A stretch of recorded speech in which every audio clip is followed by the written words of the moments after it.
स्त्री रूपातला गणपती आहे. पहिल्यांदा बघितल्यावर वाटतं काहीतरी चुकली आहे का मूर्ती, बाईची तर वाटते आहे, सोंड तर आहे, त्याला काहीतरी गडबड आहे. पुन्हा त्याच्याबद्दलची एक अशीच गंमत आहे की आपल्याकडे प्रत्येक देवाला 2 बायका आहेत असं सांगितलं जातं. ब्रह्मदेवाला सावित्री आणि गायत्री, विष्णूला भूदेवी आणि श्रीदेवी. तर तशा 2 बायका नसतात. किंवा कार्तिकेयाला महावल्ली आणि देवसेना. एक त्याची बायको असते आणि एक त्याची शक्ती असते. आता बायको आणि शक्ती हे खरं तर समानार्थी शब्द आहेत, त्यात वेगळं काही नाही. किती लगेच पटतं लोकांना ते. पण तरीसुद्धा मूर्तींमध्ये दाखवताना एक पत्नी आणि एक शक्ती दाखवायची असते. आपण लिहिताना ती शक्ती, ती देवता हे स्त्रीलिंगी रूप लिहू शकतो. मूर्तीमध्ये जर का शक्ती म्हणून दाखवायची असेल तर ती स्त्री रूपात दाखवायला लागते. पुण्याच्या जवळ यवत म्हणून आहे, तिथे भुलेश्वरचं मंदिर आहे. त्या भुलेश्वराच्या मंदिरावरती ही स्त्री रूपातली गणपतीची मूर्ती आहे. त्याला गणेशिनी किंवा वैनायकी असं म्हटलं जातं. म्हणजे ती गणपतीची शक्ती आहे. जसं अंधकासूर वधाच्या वेळेला शंकराने सगळ्या देवांच्याकडे आपली शक्ती मागितली की मला ताकद द्या, तुमची शक्ती द्या. आणि मग प्रत्येक देवाने आपली शक्ती शंकराच्या मदतीला दिली आणि त्याच्या रूपाने त्यांनी अंधकासुराचा वध केला. त्या प्रत्येक शक्तीची मूर्ती ज्यांना आपण आता सप्तमातृका असं म्हणलं जातं की याच्यामध्ये वाराही आहे, याच्यामध्ये चामुंडा आहे, पार्वती आहे, कार्तिकाची किंवा इंद्राची शक्ती आहे ती इंद्राणी आहे. आणि मग ती ही इंद्राची शक्ती आहे हे दाखवण्यासाठी त्या देवाचं वाहन जे आहे हत्ती ते खाली दाखवलेलं असतं किंवा ती त्याच्यावर बसलेली आहे. अच्छा, त्याच्यावर बसली आहे म्हणजे ती इंद्राणी आहे, म्हणजे ती इंद्राची शक्ती आहे, ती पत्नी नाही आहे इंद्राची. किंवा वाराही आहे, तिचं मुख वराहाचं केलेलं असतं आणि खाली विष्णूचं वाहन गरुड दाखवलेलं असतं. नंदी दाखवलेला असतो आणि स्त्री असते म्हणजे ती शिवाची शक्ती आहे. अशा शक्ती ह्या विष्णूच्या सुद्धा शक्ती आहेत. ही गणपती आहे आणि अशाच विष्णूंच्या शक्तीचं अतिशय सुंदर मंदिर किंवा खरं तर म्हणजे माझ्या बघण्यात तरी आलं नाही, कोणाच्या असेल तर तुम्ही करेक्ट करू शकता, भारतातलं एकमेव मंदिर हे अनवा इथे आहे. अजिंठ्याला जाताना जे गोळेगाव लागतं, गोळेगाववरनं आत गेल्यानंतर अनव्याचं देऊळ आहे. अनव्याच्या मंदिरावरती सगळ्या स्त्री मूर्ती आहेत. ते मंदिरच मुळात लक्ष्मीचं मंदिर असणार, कारण त्या मंदिरावरती पुरुष मूर्तींचं प्राबल्यच कमी आहे. मग लक्ष्मीचं का? तर सगळ्या मूर्ती ज्या आहेत त्या वैष्णव संप्रदायातल्या मूर्ती आहेत. अगदी द्वारपालांपासूनच्या ज्या मूर्ती आहेत त्यासुद्धा कशावरून वैष्णव संप्रदायांच्या आहेत? तर त्यांच्या हातामध्ये जी आयुधं आहेत ती शंख, चक्र, गदा आणि पद्म ही विष्णूची आयुधं आहेत. विष्णूला 4 हात असतात आणि 4 हातांमध्ये त्याच्या 4 आयुधं असतात, शंख, चक्र आणि गदा, पद्म. 4 हातांमधली ती 4 आयुधं यांचा जर का आपण क्रम बदलला किंवा ज्याला परमिटेशन कॉम्बिनेशन म्हणतात गणिती भाषेमध्ये, तसं केलं तर ते 24 आकडा येतो. एका हातातलं आयुध कॉमन ठेवायचं, बाकीची 3 बदलायची. मग इकडल्या हातातलं कॉमन ठेवायचं, बाकीची 3 बदलायची. ह्याचं उत्तर 24 येतं. आणि मग विष्णूच्या हातात कुठलं आयुध आहे त्याप्रमाणे त्याची नावं ठरतात. शंख, चक्र, गदा, पद्म अशाच क्रमाने असेल तर तो वामन होतो. शंख, गदा, चक्र, पद्म घेतलं तर तो नारायण होतो. प्रत्येक वेळी आयुध बदलल्यानंतर त्याची नावं बदलतात आणि ती 24 येतात. आणि ही 24 नावं आपल्याला संध्येमध्ये सलग आलेली दिसतात. केशव, माधव, नारायण, गोविंद, संध्येतली सलग 24 नावं आहेत. ती मूर्तींमधनं दाखवण्यासाठी त्यांच्या हातातला आयुधक्रम बदललेला असतो. हा झाला विचार मोठा, म्हणजे हा विचार आहे, तत्वज्ञान आहे. आता विष्णूच्या शक्ती दाखवायच्या आहेत. तशाच केशवाची शक्ती तुष्टी, वामनाची कांती, नारायणाची धृती, अशा वेगवेगळ्या आहेत. ती पण नावं आहेत आपल्याकडे. त्या शक्तींचं मंदिर हे अनव्याला आहे. सगळ्या स्त्री प्रतिमा आहेत. प्रत्येकीच्या हातामध्ये विष्णूचं आयुध आहे आणि प्रत्येकाचा आयुधक्रम बदललेला आहे. आणि जसं संध्येमध्ये विष्णूची 24 नावं घेतलेली जातात तशी देवीच्या स्तोत्रामध्ये पण या देवी सर्व भूतेषु शक्तिरूपेण संस्थिता, तुष्टीरूपेण संस्थिता, कांतीरूपेण संस्थिता, सगळी नावं आलेली आहेत पुन्हा त्याच्यामध्ये. त्या या सगळ्या तुष्टी, कांती, पुष्टी, धृती, शक्ती, लक्ष्मी या सर्व मूर्ती अनव्याच्या मंदिरावरती आहेत. एकमेव मंदिर आहे असं. ह्याचा उल्लेखसुद्धा अनेक मूर्तिशास्त्रांच्या ग्रंथांमधनं केलेला दिसत नाही, दक्षिणेमधल्या वगैरे.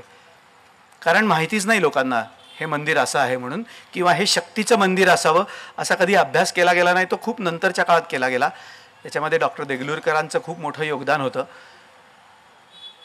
ते जेव्हा आम्हाला घेऊन गेले तेव्हा मी गाडी घेऊन गेलो होतो, तेव्हा ते म्हणले की मी 8 दिवस इथे अभ्यास करायला येत होतो आणि तेव्हा इथे राहायची काहीच सोय नव्हती. गोळेगावला राहायची सोय होती. मग रोज सायकलवरनं मी अनव्याला जायचं, अभ्यास करायचा दिवसभर, त्याच्यानंतर सायकलवरनं परत यायचं. असा अभ्यास करून त्यांनी ही या मूर्ती काहीशा झिजलेल्या आहेत, काही भंगलेल्या आहेत, पण त्याही मूर्तीमध्ये त्या मूळ मंदिरामध्ये शंकराचीच मूर्ती आहे, म्हणजे शिवपिंड ठेवलेली आहे, कारण पुन्हा तेच कारण.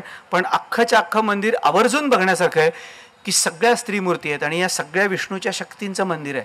सगळी आयुध विष्णूंची त्याप्रमाणे केलेली इतकं संपन्न मंदिर आपल्या इथे मराठवाड्यात आहे. आणि दुसरं तसंच मुखेड नांदेडच्या इथलं मंदिर आहे, नांदेडच्या जवळ. मग अशी मी जे सप्तमातृका सांगितल्या, या शिवानी मागितलं प्रत्येकाची शक्ती, त्या सप्तमातृका नृत्य करताना मुखेडच्या मंदिरावरती दाखवलेल्या आहेत. खूप अनास्था आहे त्या मंदिराची, खूप जळमट किंवा अशी घाण होती. आम्ही गेल्यानंतर पहिल्यांदा ते स्वच्छ केलं आधी झाडू घेऊन, आणि मग तिथल्याच 1-2 शेजारी घरं होती, कारण त्या लोकांना काय वाटलं कोण नाही, ते पण आले, त्यांनी पाणी बिणी मारलं वगैरे वगैरे.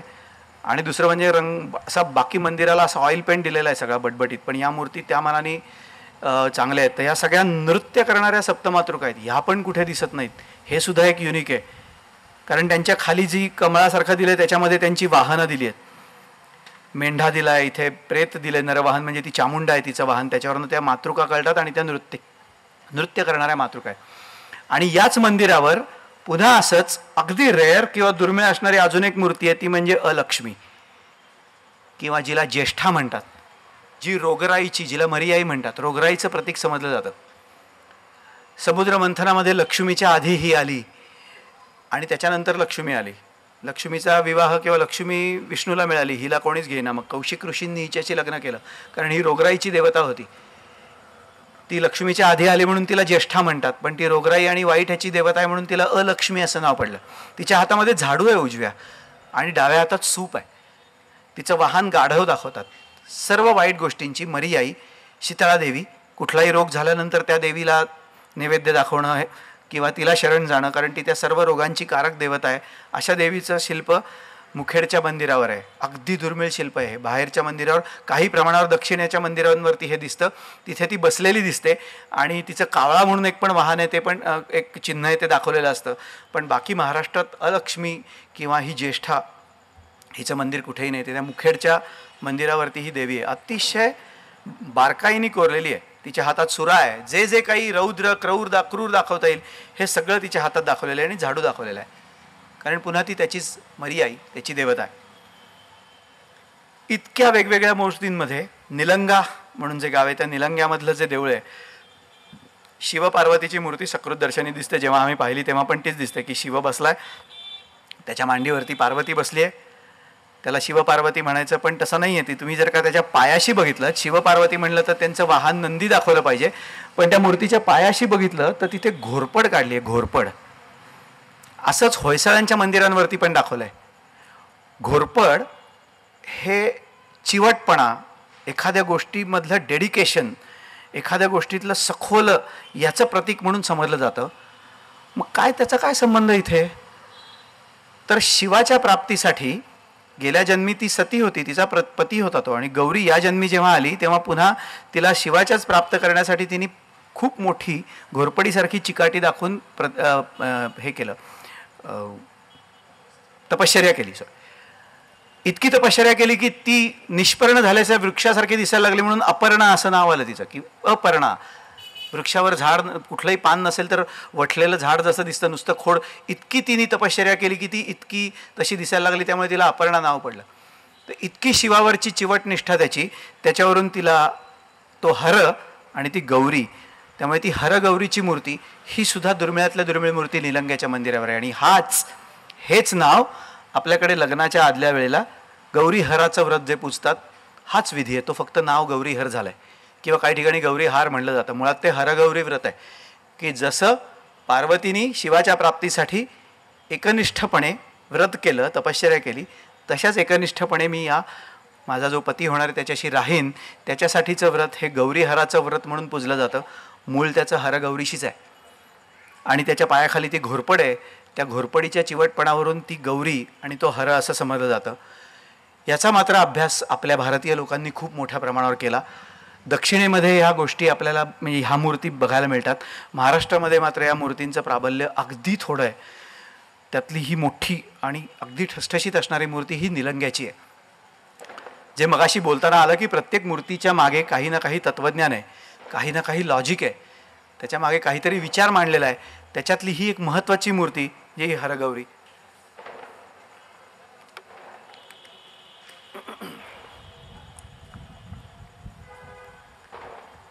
दुसरी एक सुंदर आणि वेगळी मूर्ती दिसते आपल्याला, ती सूर्यमूर्ती. खरं तर वेगळी आणि वेगळी म्हणण्याचं कारण असं की सूर्योपासना ही पारंपरिक काळापासून आहे, प्राचीन काळापासून आहे. जगभर सगळीकडे सूर्योपासना केली जाते. मग ही मूर्तीच दाखवायचं कारण काय? किंवा ही उजवीकडची जी मूर्ती आहे ती कोणार्कच्या सूर्यमंदिरावरची मूर्ती आहे, ते दाखवायचं कारण काय? तर या तीनही सूर्यमूर्तींच्या पायामध्ये बूट आहेत. डावीकडच्या आहेत, उजवीकडची आहे, त्याचंच पुढे केलेलं आहे की जसे पूर्वी गमबूट वापरले जायचे पावसाळ्यात किंवा रस्त्यावरती डांबरकाम करताना गुडघ्यापर्यंत येणारे बूट वापरले जायचे, असे गमबूट सूर्याच्या पायामध्ये आहेत. आता आपण तर देवळात जाताना पायातले चप्पल काढून आत जातो आणि इथे देवच चपला घालून उभा आहे किंवा बूटच घालून उभा आहे. आणि बूट कुठनं आले आपल्याकडे? आपल्याकडे असेल तर चपला असायला हव्यात. पण उदिच्य वेश, उत्तरेकडे ह्या देवता किंवा या सूर्यदेवतांच्या मूर्ती आपल्याला बघायला मिळतात. ह्या इराणमधून आलेल्या मूर्ती आहेत. इराणमध्ये अग्निपूजक आणि सूर्यपूजक अशांचं वाद होते आणि अग्निपूजकांनी सूर्यपूजकांना दिलं हाकलून. तिकडून हाकलून दिल्यानंतर सगळ्यात मोठी धर्मशाळा कुठली असेल जगात तर आपली, त्यामुळे ते आले आपल्याकडे आणि स्वीकारले गेले. ॲसिमिलेशन ज्याला म्हणतात, की त्यांना सहजगत्या आपल्या याच्यामध्ये स्वीकारलं गेलं. त्याचं हे मोठं उदाहरण आहे की ते आपल्याकडे आल्यानंतर त्यांची मूर्तिकला पण घेऊन आले. त्यांना मग ब्राह्मण असं नाव पडलं आणि मुलतान इथे एक सूर्यमंदिर बांधलं गेलं. त्या मुलतानच्या सूर्यमंदिरावरच्या मूर्ती पण पायामध्ये बूट घातलेल्या होत्या. आणि त्याच्यानंतर त्यांनी कोणार्कला सूर्यमंदिर बांधलं. त्याच्यानंतर उत्तर प्रदेशामध्ये काही मंदिर आहेत. या सगळ्या मंदिरांच्या वरती पायामध्ये बूट असलेल्या सूर्यमूर्ती आपल्याला बघायला मिळतात. अंगामध्ये काही ठिकाणी सूर्याचा कोट असतो गुडघ्यापर्यंत. डोक्यावरचा जो आता हा मुकुट बरोबर आहे आपल्याकडच्या सारखा आहे, पण रत्नागिरीमध्ये जे थिबा पॅलेस आहे, त्या थिबा जे पुरातत्व खात्याचं म्युझियम आहे, त्याच्या दारातच एक 4.5-5 फुटी उंच मूर्ती सूर्याची आहे. ती पूर्णपणे पारशी लोकांच्या मूर्तीसारखी दिसते. त्याचा जो मुकुट आहे तो पण इराणी लोकांचा आहे. त्याच्या अंगामध्ये कोट आहे आणि त्याच्या पायामध्ये गुडघ्यापर्यंत बूट घातलेले आहेत. मग त्याला वेगवेगळ्या कथा आल्या की कृष्णाचा पुत्र सांब, त्याला कुष्ठरोग झाला, मग त्याला सांगितलं की तू सूर्योपासना कर. मग त्यांनी सूर्योपासना केली. मग तू सूर्याचं मंदिर बांध. त्याला वाटलं की सूर्याचं मंदिर बांधावं ज्याच्यामुळे माझा कुष्ठरोग नाहीसा झाला. म्हणजे चर्मरोगासाठी परत सूर्योपासना आवश्यक असते हेही सांगितलं गेलं. पण कथा इतक्या रम्य रंजकतेने गुंफल्या असतात की पण सूर्याची मूर्ती करण्यासाठी इथे कोणी मूर्तिकार मिळेना. मग त्यांनी शकद्वीप असा शब्द आहे, म्हणजे इराणमधनं काही लोक बोलवले आणि त्यांच्या जवळपास 18 तरुण त्यांनी बोलवले. इथल्या मुलींची 18 मुलींची त्यांचं लग्न लावून दिलं. त्यांना आपल्यामध्ये सामावून घेतलं आणि त्या लोकांनी केलेल्या मूर्ती या सूर्याच्या या पद्धतीच्या मूर्ती त्यांच्या पद्धतीने केल्या, अशा कथा येतात. पण ह्या एक वेगळ्या प्रकारच्या मूर्ती आपल्याला बघायला मिळतात आजसुद्धा. डोळस भटकंती असं ज्याला नाव दिलं जातं, की थोडे डोळे उघडे ठेवून बघायला लागलं आपण तर अनेक वेगवेगळ्या गोष्टी आपल्याकडे केलेल्या आजूबाजूला दिसतात. कधी कधी त्याचं प्रयोजन काय ते कळणार नाही, पण अनेकदा हे वेगळे पण काहीतरी आहे. म्हणजे ती कची बाराखडी जर भिनली डोक्यात की कोणीतरी सांगतंय म्हणून नाही.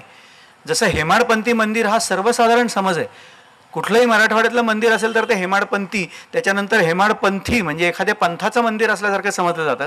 मुळात ड्राय मेसनरी ज्याला म्हणतात, की ज्याच्यामध्ये चुना किंवा कुठल्याही प्रकारचं मिश्रण न वापरता बांधलेली मंदिरं आहेत. ती मेल फिमेल सॉकेट्समध्ये एकमेकांमध्ये ते खांब गुंफलेले आहेत आणि असं संपूर्ण स्ट्रक्चर आहे.